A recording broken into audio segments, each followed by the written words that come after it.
రెండు చరరాశుల్లో రేఖీయ సమీకరణాలు రేఖాచిత్ర పద్ధతి రెండవ భాగం.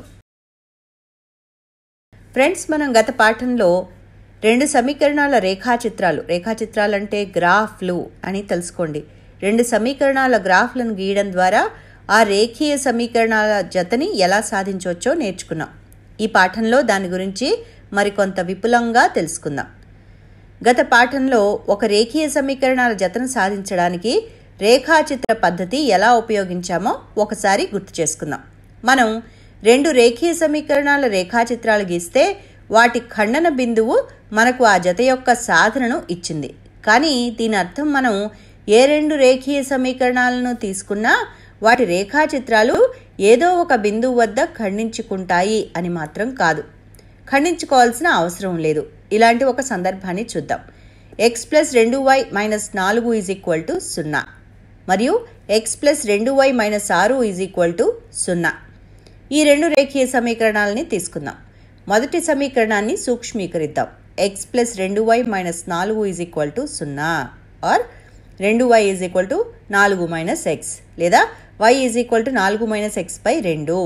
రెండవ సమీకరణానికి x + 2y - 6 = 0, 2y = 6 - x లేదా y = 6 - x/2. ఇప్పుడు మనం కొన్ని నిరూపకాలను తీసుకుందాం. సమీకరణం 1కి x = 0 అయితే y = 4 - 0/2 = 2. x = 1, 2, 3లు సరైన విలువలు కావు. ఎందుకంటే 4 - x 2 చే భాగించబడదు. అంటే y భిన్నమవుతుంది. ఈ బిందువును గుర్తించడం కొంచెం కష్టమవుతుంది. కాబట్టి మనం x = 4 తీసుకుందాం. అప్పుడు y = 4 - 4/2 = 0/2 0 వస్తుంది. అదేవిధంగా రెండవ సమీకరణానికి x = 0 అయితే y = 3, x = 2 అయితే y = 6 - 2/2 2. సమీకరణాలని రేఖాచిత్రాల్లో సూచించాలంటే మనం బిందువుల్ని గుర్తించాలి. మొదటి సమీకరణానికి 0, 2 మరియు 4, 0 బిందువులను గుర్తించి సమీకరణం 1 రేఖాచిత్రం కోసం వాటిని కలపాలి. రెండవ సమీకరణాన్ని 0, 3 మరియు 2, 2 బిందువులను గుర్తించి సమీకరణం 2 రేఖాచిత్రం కోసం వాటిని కలపాలి. ఇప్పుడు ఏం గమనించారు? ఈ రెండు సమాంతర రేఖలు, అవి ఎప్పటికీ ఖండించుకోవు. అంటే ఆ రెండిటికి ఉమ్మడి బిందువు లేదా ఉమ్మడి సాధన ఉండదు. కాబట్టి ఈ రేఖీయ సమీకరణ జతకు ఉమ్మడి సాధన లేదు. అంటే x మరియు yల ఏ విలువ కూడా ఈ సమీకరణాలు రెండింటినీ తృప్తిపరచవు.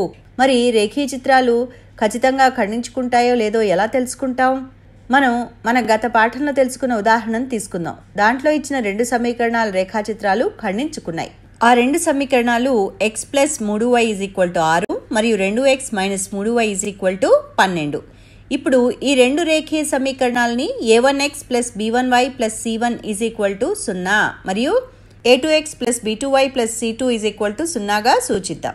ఇక్కడ a1, b1లు మొదటి సమీకరణ గుణకాలు మరియు a2, b2లు రెండవ సమీకరణ గుణకాలు. రెండు సమీకరణాల గుణకాలను మనం పోల్చినట్టయితే ఇక్కడ a1/a2 = 1/2, b1/b2 = 3/-3 -1. కాబట్టి a1/a2 ≠ b1/b2 అని మనం సులభంగా చెప్పచ్చు.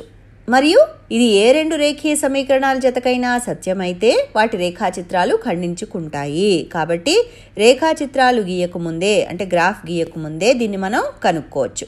రేఖాచిత్రాలు ఖండించుకుంటున్నాయంటే అర్థం వాటికి అంటే రేఖీయ సమీకరణాల జతకి ఉమ్మడి సాధన ఉంది. ఇప్పుడు మనం ఈ వీడియోలో గీసిన సమాంతర రేఖాచిత్రాలని తీసుకుందాం. ఇక్కడ సమీకరణాలు x + 2y - 4 = 0 మరియు x + 2y - 6 = 0, a1/a2 = 1/1 1, b1/b2 = 2/2 1. అంటే a1/a2 = b1/b2 కానీ c1/c2 = -4/-6 2/3. ఇది a1/a2 కానీ లేదా b1/b2కు కానీ సమానం కాదు. మరి ఈ నియమం a1/a2 is equal to b1/b2 not equal to c1/c2. ఏ రేఖీయ సమీకరణాల జతకైనా సత్యమైతే వాటి రేఖాచిత్రాలు ఖండించుకోవు. రేఖాచిత్రాలు ఖండించుకోలేదంటే అవి సమాంతరాలు అని అర్థం. అంటే ఆ రేఖీయ సమీకరణాల జతకు ఉమ్మడి సాధనం ఉండదు. కాబట్టి కేవలం గుణకాలను పరిశీలించడం ద్వారా a1/a2 is not equal to b1/b2 అయితే రెండు రేఖీయ సమీకరణాల రేఖాచిత్రాలు ఆ గ్రాఫ్లు ఖండించుకుంటాయి.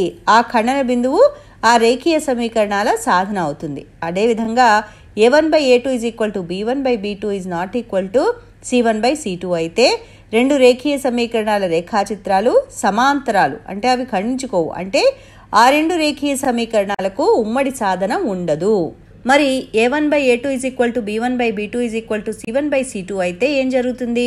ఉదాహరణకి 2x + 3y - 9 is equal to 0 మరియు 4x + 6y - 18 is equal to 0లో లాగా ఇక్కడ a1/a2 is equal to 2/4 is equal to 1/2, b1/b2 is equal to 3/6 is equal to 1/2 మరియు c1/c2 is equal to -9 - -18 is equal to 1/2.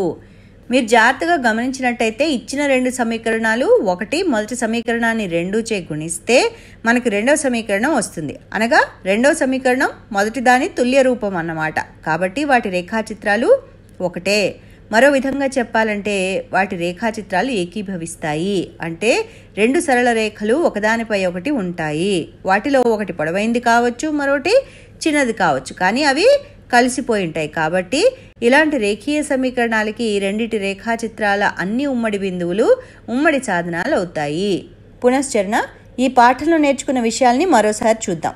ఇచ్చిన రెండు రేఖీయ సమీకరణాల రూపాలు a1x + b1y + c1 is equal to 0 మరియు a2x + b2y + c2 is equal to 0 అనుకుంటే a1/a2 is not equal to b1/b2 అయితే వాటి రేఖాచిత్రాలు ఒక ఉమ్మడి బిందువులో ఖండించుకుంటాయి. ఆ బిందువే ఆ రెండు సమీకరణాలకి ఏకైక సాధన అవుతుంది. a1/a2 is equal to b1/b2 is not equal to c1/c2 అయితే వాటి రేఖాచిత్రాలు ఖండించుకోవు. అవి ఎప్పటికీ సమాంతరంగా ఉంటాయి. అంటే ఆ రెండు సమీకరణాలకి ఎటువంటి ఏకైక సాధన ఉండదు. a1/a2 is equal to b1/b2 is equal to c1/c2 అయితే వాటి రేఖాచిత్రాలు ఏకీభవిస్తాయి. అవి ఎల్లప్పుడూ ఒకదానిపై ఒకటి ఉంటాయి. అంటే ఆ రెండు సమీకరణాలకు అనంత సాధనలు ఉంటాయి. ఇది రేఖాచిత్రాల ఉమ్మడి భాగానికి సమానము. మరిన్ని విషయాలు మనం ఇంకో పాఠంలో మళ్ళీ నేర్చుకుందాం. అప్పటి వరకు వీటిని సాధన చేస్తూ ఉండండి. అంతవరకు సెలవు.